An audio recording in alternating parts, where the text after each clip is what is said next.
And now, Thank you, Mona. Thank you for your wonderful insights. Now, ladies and gentlemen, we're going to have our speaker who's going to be talking about design futures. We have with us Aakash Das, who is the Associate Program Director, Fashion at ISDI School of Design and Innovation, Mumbai.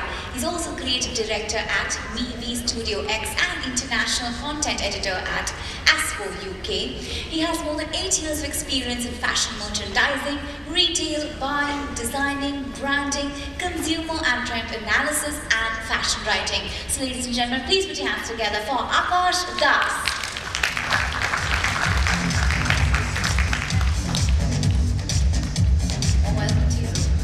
Good evening all. How are you guys doing? First of all, I want to applaud you guys to be coming down here on a Sunday and keeping your attention for so long. It's really, really nice. My name is Aakash Das. I'm a designer, I'm a writer, and an occasional traveler whenever I get a leave. And I'm going to take you through today through basically what is the future of design. And I'm going to keep it short and crisp. I know that we've had a long day. I'm just going to talk about what are the major things that are happening in design right now. You've already seen a few things that Saikat has spoken about, and a lot of interesting things that you guys we unveiled in front of you. Yes, thank you. So I'm going to keep it very brief, but I'm going to also take you through what do we understand by future, first of all, right? And I'm just going to ask you guys to stay a little more, connected for the last session, all right? So, how many of you are interested in the word future? Can I have hands, please? All right. And by the way, I'm an educator too, so I'm a big fan of engagement, I'm a big fan of interaction, so it's not about just me talking to you, I would like you talking to me. Why does future interest you? Can anybody please have an answer? Yes. Can somebody please give a mic? Yeah, okay, great.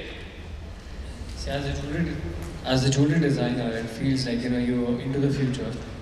So when it comes to designing a new concept, or a new artistic thing, your mind actually it triggers many new thoughts. New thoughts. And intrigues you to see movies and take some new inspiration from there. Yeah. And bang on it. Yeah, that's nice. That's nice. Anybody else? Why does future? I think everybody is interested in future, right? Yes. So unknown. Sorry? It's so unknown. It's mystical. Absolutely, absolutely. I think it's not just you. I think people have always been interested in the future, right? Because just like people have been interested in the past, and I'm going to be talking about the fact that there are some similarities between future and past that we have. And I think one of the reasons why people are so interested in the future is because of the fact that it's mystical, it's unknown, and people have this feeling like that things are going to be always better on the other side, which we as designers hope to create. And that's one of the reasons why design is almost like a flip side to future. We are always trying to sort of work in the future. We're not really working in the present moment. While we're trying to deliver in the present, we're always trying to have a vision towards the future, which is the tricky part, right? Which is a very tricky part. You're like, okay, what's going to be happening 3 years down the lane? I'm just thinking about that and I'm just creating it, but I'm creating it for the current consumers. So that's the tricky part. So let me take you through a few perspectives, I would say, because we in the future zone, or I would say like people who are working in the futures actively, we do realize one very crucial thing is that there is no one future. There are multiple futures, right? And futures change very rapidly in today's world, so it's kind of getting difficult to actually keep track of it, and it's very, very contextual, very subjective to who you're speaking to. Somebody who is currently studying, but a Gen Z would have a different future, while a Gen Z who is just started to work, right? There's going to be different contexts to future. So I'm going to take you through without making it very, very complex, because we've already had a long day, right? And I'm happy that all of you raised your hands. You guys are awake, great, all right? Okay, so I'm just going to take you what exactly future is, okay? Just pardon the, long lines. Essentially what I'm trying to say in the first slide is that future is very subjective, okay? There's been a lot of trend forecasting that happens around futures, right? So that's something that we all know about, but we have to understand the fact that globalization have massively changed the way we look at futures, okay? There used to be a time when things were slower, there used to be a time when things were simpler, where we had a lot of homogeneous tastes, a lot of homogeneous desires. Things are becoming a lot more heterogeneous because everybody has a social media. Everybody knows the next 5 brands, right? And before a brand which showcases on the runway, places their garments or places their products into the retail, fast fashion brands or fast product brands have already got it in their stores. So desires are really, really amplified. And because desires are so amplified, futures have become very subjective. So future of a country like India would be quite different from future of a country like US. But the key question is, how do we track futures? How do we track the futures at such speed, right? And that's what essentially we try to do these days in futures. We try to understand the mindset of people. We try to understand what exactly it is that people want inherently in terms of desires. Not talking about only from the perspective of design language, but emotions, sentiments, mindsets, beliefs, attitudes. These are the cornerstones which are going to be the future of brands. Not just products. Products are going to be the tangibility, the tangibilization of these sentiments and emotions. And how do you track that? If you track that well, you can actually have a successful brand. Okay, I'm going to take you through some premises of what future is. Future is past essentially means that future has a very cyclic nature. And people who do study future and people who are trying to track future, they're always trying to stay rooted and contextual to what has happened earlier. Do you know about the 6th mass extinction? Has anybody heard about it yet? If anybody has heard about it, please raise up your hands. Oh good, you've heard about it. What is the 6th mass extinction? It was basically done for us and it was like a new start. Oh, okay, not... Basically, what we know it as is Alright. different than what we know the world as. Okay, alright. Well, maybe not so. The 6th mass extinction is actually currently happening. It's happening to the flora and fauna of the world. It's called the 6th mass extinction because the world has already seen 5 big mass extinctions. Mass extinctions essentially means that 95+% of all flora and fauna are extinct. And yet, the world has recuperated back again constantly, right? We are approaching the 6th mass extinction. That means we're seeing a large decline of flora and fauna. And that's what I want to make a point over here.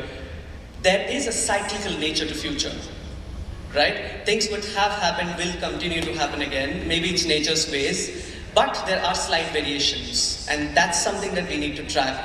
So the slight variation this time is that the last 5 extinctions have happened because of natural reasons. This 6th extinction is happening for us, because of us, basically. We are triggering it because of the climate change and all of that. But there's always going to be slight variations in how things happen. In politics, in economy, we see depression happening again and again. There was a big depression, then we had a recession.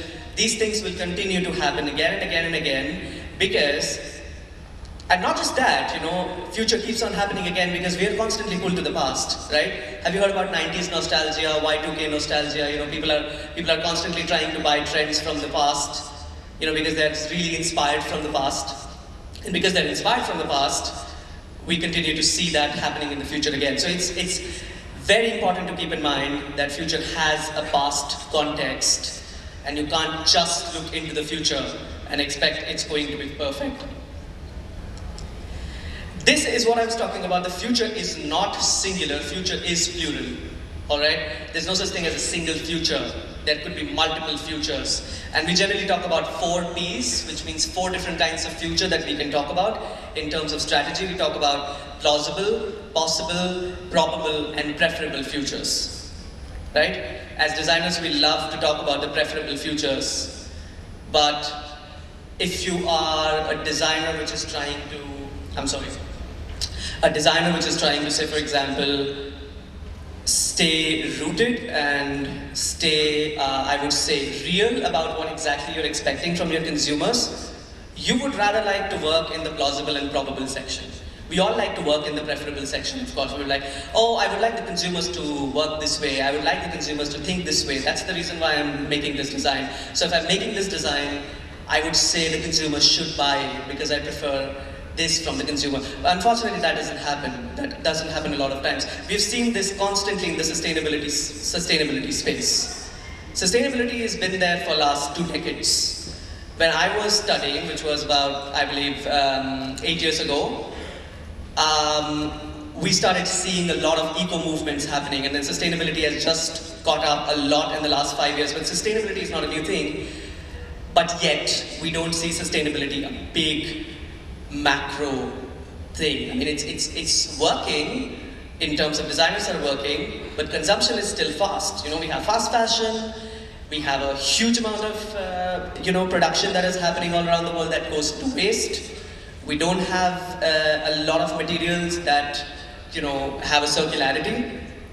So there is clearly a distinction between what we prefer to be the best case scenario in our futures and to how consumers respond to that. So that's very, very crucial for us to understand. Future is always going to be plural. There is going to be multiple perspectives to future, right?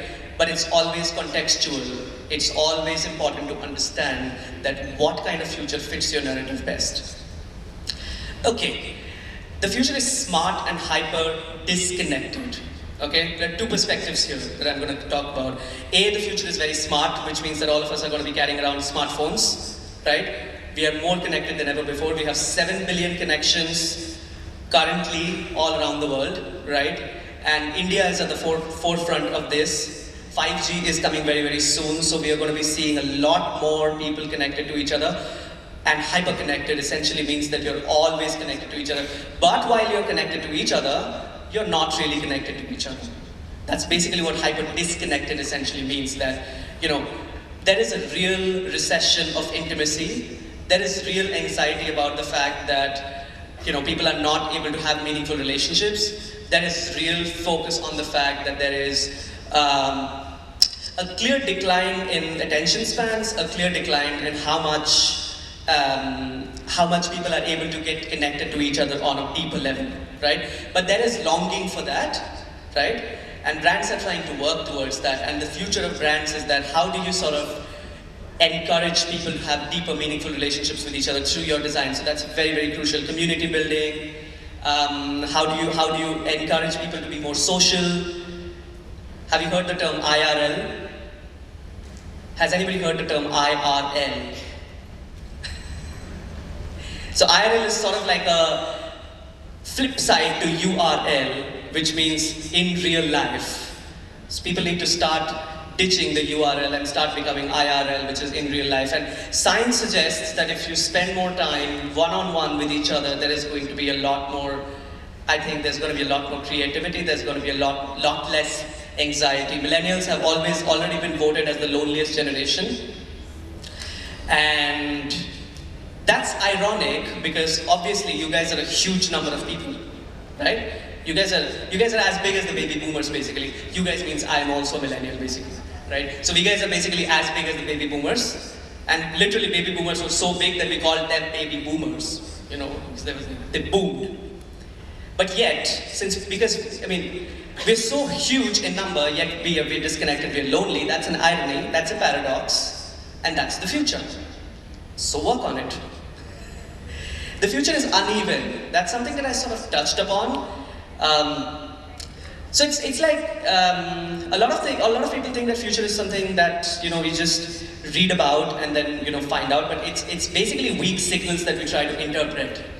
Future is already happening. It's not like something that's not yet happened and something just pops up. That's very, very crucial for us to understand. Nothing pops up out of thin air. Everything is there, but it's happening in a very weak, soft manner. If you imagine future to be like a fabric, the future of, if you imagine time to be like a fabric, the future is basically tiny bumps on top of it. These tiny bumps are basically uneven, Some of them are stronger, some of them are very, very weak. And it's basically how you analyze it and how, I mean, if you find a great opportunity out of those bumps, there you go. Amazon, Apple, Tesla, all of these are great successful stories of brands who have been able to leverage these tiny bumps. Okay? Apple came up with its, concept of pinch screens, right? UI, UX, pinch screens, and after that we have never really gone back to using keyboards. There are, of course, people who are trying to go back to it because they're tired of using smartphones, but then it's never really going to go away anywhere. It's a paradigm shift that Apple brought in. Tesla is bringing in a lot of paradigm shifts in terms of how automobiles are looked at, but point being is that future is already there, but it's just uneven, very, very uneven right now. The future is alpha. Do you know what this is? Anybody know what comes after Gen Zs? Anybody know what comes after Gen Zs? You guys know what Gen Zs are. I mean, Thomas had spoken about it. And Gen Zs are, currently teenagers and going to be moving into the workforce soon. Do you know what comes after Gen Zs? Anybody? Raise up your hands, please. Sorry, educators have had. Anybody? Come on, guys. Guys, wake up. Generation Alpha. Everybody who's born after 2010, mostly millennials, kids. That's worrisome. So Gen Alpha is mostly millennials, kids. They're still being born. They're still not over yet, but they're already shaping things up. They're still sizing things up. We have 5-year-old fashion designers, guys. We have 4-year-old, 3-year-old social media influencers. Right? Millennials are already feeling, backhanded. Gen Zs, it's your turn now. So Generation Alpha is going to be the largest, the most educated, and the most digitally advanced generation that we ever know. They're also like, they're in fun way we call them, they're tablet trained before toilet trained. They are, I mean, if any of you millennials might have their own kids, you would probably know that. I see kids who are not able to speak, but they're able to sort of, play Candy Crush. So that's kind of freaky, but it's where we are headed. We're headed into a very technocratic environment, and we're yet to see what kind of mindsets they would have. But let's see, but everybody's sort of focused on that. That's the future. The future is alpha, right? And they're also going to be growing in abundance. Okay, they're also going to be growing in one of the most developed times, most technological times there is. They're also going to be growing in a very uncertain time. We are already seeing like a huge amount of issues in terms of the consumption of technology. And it's sort of like a lot of focus is on the late millennials and the Gen Zs. If you can change the paradigms of consumption of technology, things are going to be better for Gen Alphas. Otherwise, they're going to be turning into a lot of, extremely tech-dependent, worrisome kids. But let's see how that turns out. Okay, it's just a demographic map. It's very, very similar to what Thomas had shown in the morning, right? I'm just going to quickly go through it, right? This is what we currently have. As of 2019, these are the number of consumers that we currently have. We have the silent gen, which is a big, big focus right now because, we see that these people are time rich, money rich, and they're also developing a sense of style. They're also developing a sense of wonder because now they've settled their kids and they're ready to just chill, okay? We have boomers. Boomers is a big focus right now because boomers are the people who are extremely, I would say they're very, very agile people, but then people have thought that it's let's just not focus on boomers right now, but boomers are back, right? They're back again and they're, commanding a lot of things from the brands, and it's going to be really fun to see how exactly fashion industry leverages it, lifestyle industry leverages it, jewelry industry leverages it, because they have different kinds of tastes. There's a recent article that said that fashion and lifestyle industry is about to lose about $2 trillion annually if they don't focus on the older boomers and the silent gen. We have Gen X, we have millennials, and we have Gen Zs. We have some of their perspectives put over here, which you can look at. We have very short time, so I can't take you through the entire thing. Right after them is Gen Alphas. Gen Alphas have not started consuming by themselves yet, so we don't put them in demographic map. But I'd just like to leave it here by saying that this is a very, I would say it's not an accurate depiction of how consumption patterns truly emerge, right? This is a very interesting way of understanding your consumers, of course, because there's going to be still like majority of the people are going to stay within sort of silos, but these are demographic models, right? We're moving towards psychographic models, which basically means you have to really, really understand people. And there are different kinds of consumer groups coming up. There is a consumer group called prosumer, which is a, it's basically pro-consumer. Pro-consumer is someone who knows what you're talking about, okay? Who cannot be really, you can't say that, oh, this is sustainable, and okay, fine, this is sustainable. They don't work with that. There is also, a universal, a perennial consumer, which means that it could be like a 60-year-old boomer, but they behave like a millennial or they behave like a Gen Z, and it's sort of coming up, the mindset is coming up. So it's going to become a little more trickier than it was before.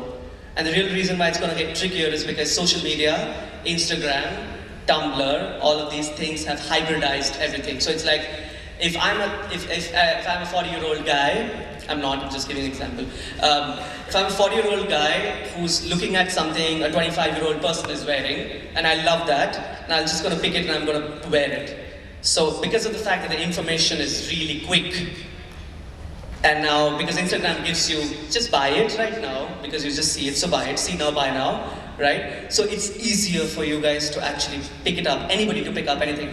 However, this is going to remain, quite a crucial way in which we look at trends, in which we look at consumption pattern for a while. But, far into the future, things might change. Okay, I'm just going to give you like a quick glance, big things that are happening around here. We have mood market, a new market is opening up, which is completely about the mood. Okay, can you create designs that can shift and alter moods? Is what mood market is about, okay? So jewelry designers, fashion designers, lifestyle designers, doesn't matter what kind of designers you are, but you have to play to the person's mood, okay? Mood swings, then how do you swing them back into a better mood? We're moving into the zettabyte era, which is basically, a huge amount of data that's being stored and shared, and how do you sort of compress all that information and make sense for yourself? Basically, that's very crucial. We have intimacy recession. I was already talking to you about that. Recession in intimacy. People are not really making a lot of meaningful relationships these days. Yeah? Tinder. Okay. The new luxury. Luxury as a definition is changing a lot. Okay? Fashion is seeing a huge amount of shift in terms of luxury. We have the first time a streetwear brand. Have you heard of Vetements? Vetments, okay? Of course, Ash and Thomas would have. Vetements is the first streetwear brand to have been given the haute couture credibility. Haute couture is, a sort of like the pinnacle of, you must have heard about haute couture, right? Okay? Hi. Okay, so couture is a big thing, in short, okay? It's basically like the finest craftsmanship Parisians have ever made, and only the top of the top people get to showcase themselves over there after a lot of reviews. Okay, so Dior, Chanel, Fendi, Salvatore Ferragamo, you've heard of all these people. They're the people who are haute couture people. Vetements, a new brand, has got nothing to do with the aesthetic and haute couture was allowed to put themselves there. Luxury is changing, so we have a lot of streetwear people coming in luxury. You have to think about from a jewelry standpoint, what's luxury? What's the new luxury? Right? Because millennials don't see luxury the same way Gen X and boomers have seen. So they want to have something more relevant, maybe something that fits their sort of, aesthetic spectrum more. So you have to think about that really. Sharing economy is coming up, so the rental is coming up, and in India it's going to take a while because we're still sort of connected to our things. We don't want to give this away because I've been wearing it for a while.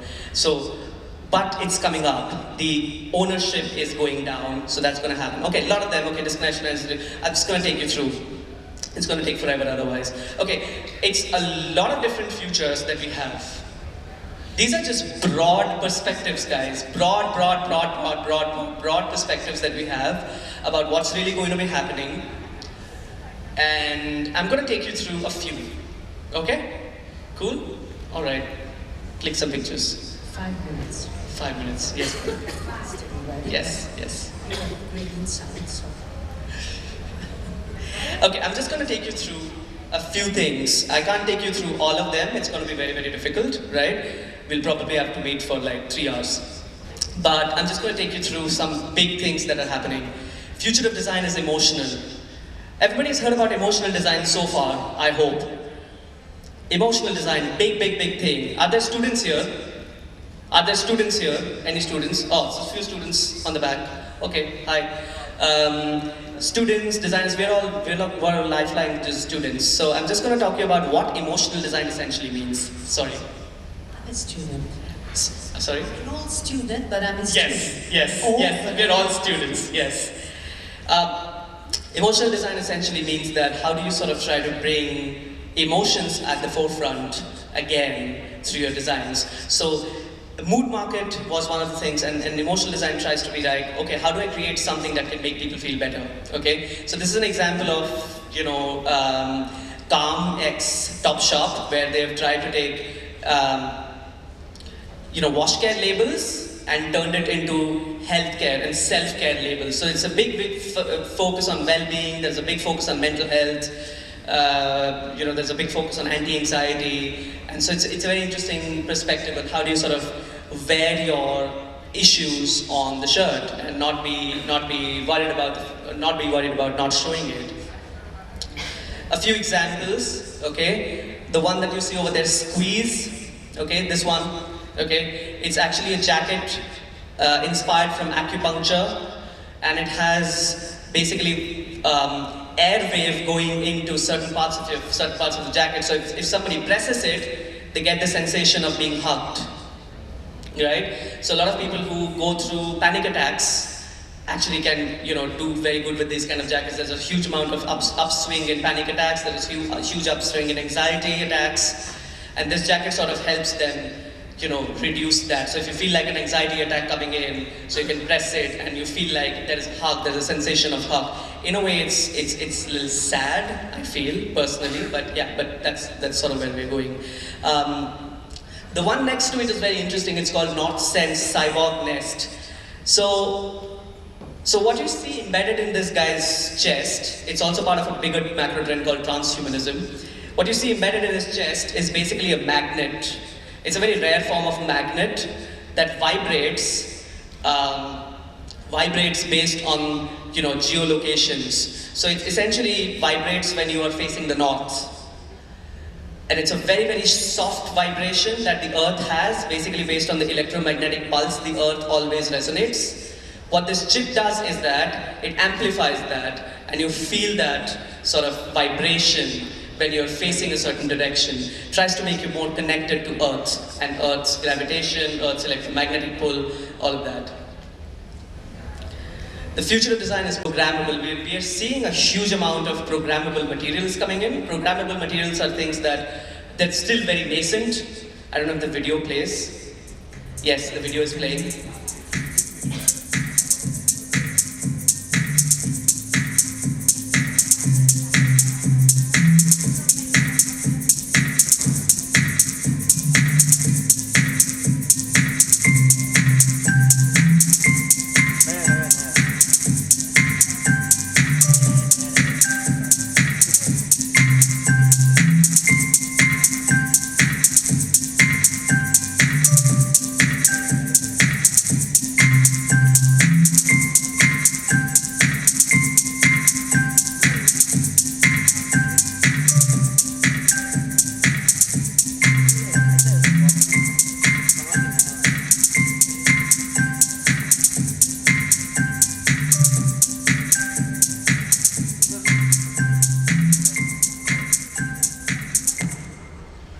Okay, so MIT is doing this research which talks about programmable materials. How do you sort of make materials responsive, make materials respond to the environment? I'm just going to close it soon.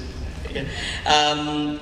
And what they're trying to do is that they're trying to see if materials can be responsive of the environment, okay, and how they can behave according to the environment. So, if there is a certain degree of heat, then it can respond to that heat and open up its pores. The idea is longevity, again a broader form of sustainability, that how do you buy one garment that can actually sustain you through multiple different climates.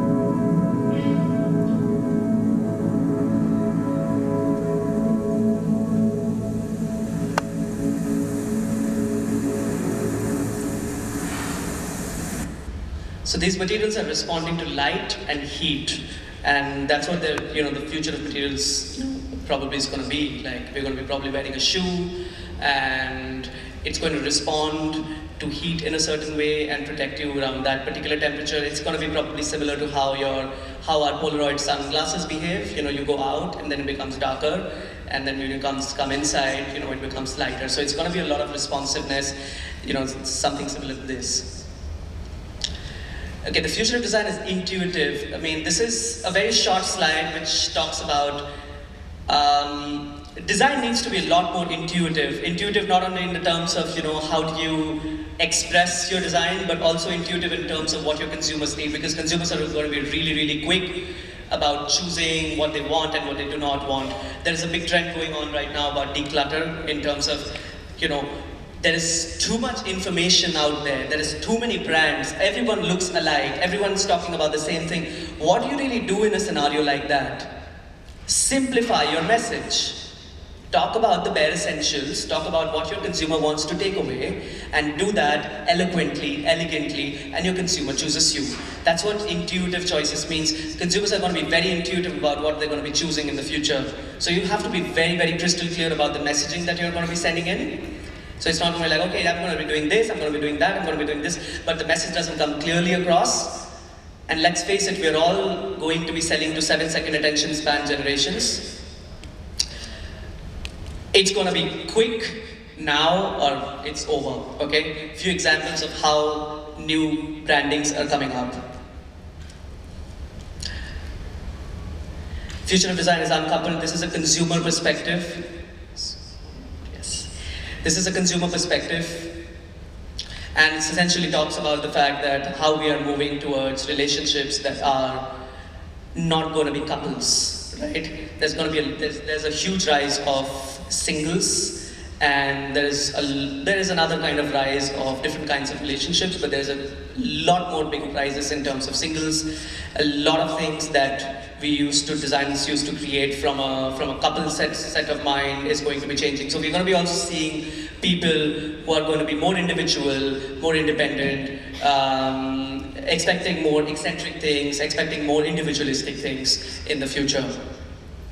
Future design is circular. Circularity has already been touched upon pretty much, and this is one of the major perspectives currently that we are trying to focus on. How do we create a circular economy? How do we create a circular, cradle to cradle, right? You create something, goes back into the form of raw materials.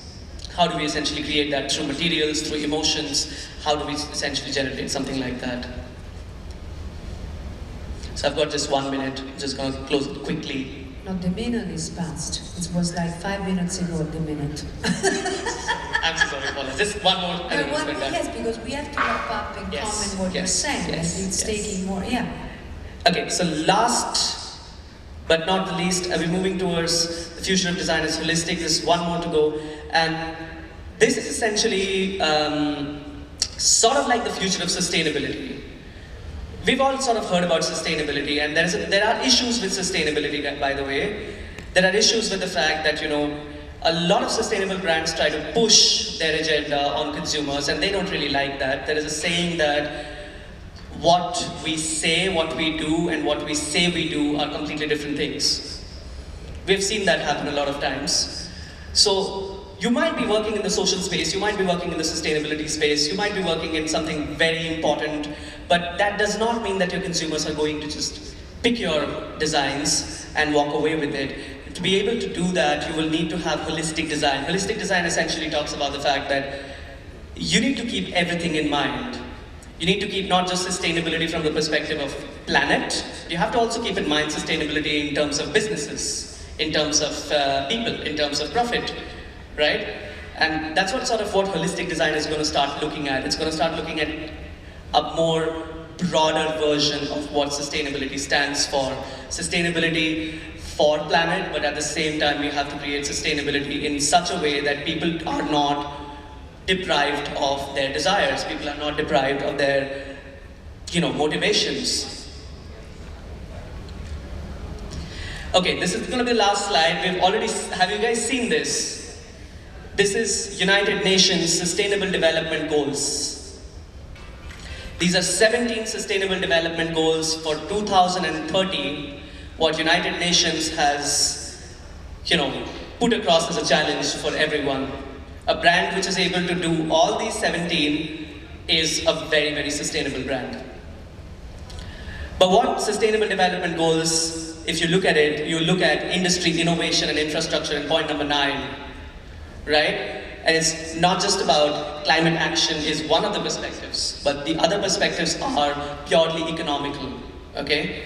We have to also understand the fact that while, that's sort of like a antithesis to slow fashion or slow design, because a lot of times slow design is, I would say, understood as reducing, the number of things you create, reducing consumption. But that's a very, very difficult proposition, because if you reduce the number of things you create too drastically, the economy is going to suffer.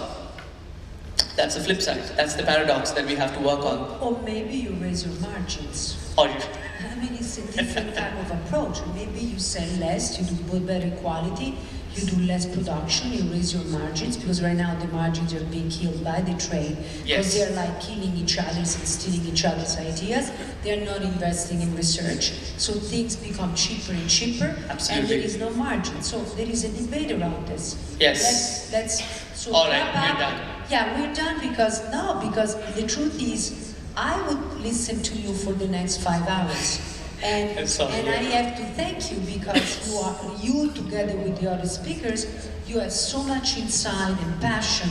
Then it's rude from my end to say, let's end it, but we have a short time, yes. And also that, they might get bored after a while, not because of you, because they've been here this morning, and I think it's my duty also to say, okay, how would we translate intuitive design into jewelry? Because at the end of the day, I don't want to lose you, you know what I mean? Because you are going back to your design studio, to your companies, to your factory, and say, okay, what am I going to do with this? Because most of the time, forecasting work has to be translated into factory, into designs, into price points. And so sometimes this is the difficult part. The alchemy, or like how do you transcend abstract value into a product, into a vision. So I'll give you an example. Intuitive design and simple design is like, maybe there is too much decor in one necklace. So maybe we have to dilute, not dilute meaning because we have to take decor away, but maybe we have to simplify certain designs versus other designs, they have to be intricate and ornate. But maybe, if you had to match one of your jewelry with this new material, will they match? Maybe not. Does it make sense? Why is it interesting to listen to what they have to say today, and if we have to envision a future, then it's really already started. It's not that it's coming. People is saying, Paola, you are predicting. I don't predict anything. I am like them. We take informations, we collect data are analyzed, and then we make a projection. The projection are from here to the next year and a half, 2 years, pretty easy. Because there is no major revolution, unless maybe there is an atomic bomb, but it's not going to, if there is a third world war, the world will keep going, but, somehow, but it's still, maybe there is a change in the economy. Even the coronavirus is bringing change. You know what I mean? It's like the first big epidemic in the world. It's considered world epidemic. Everybody is scared of this virus. I don't know what's going to happen.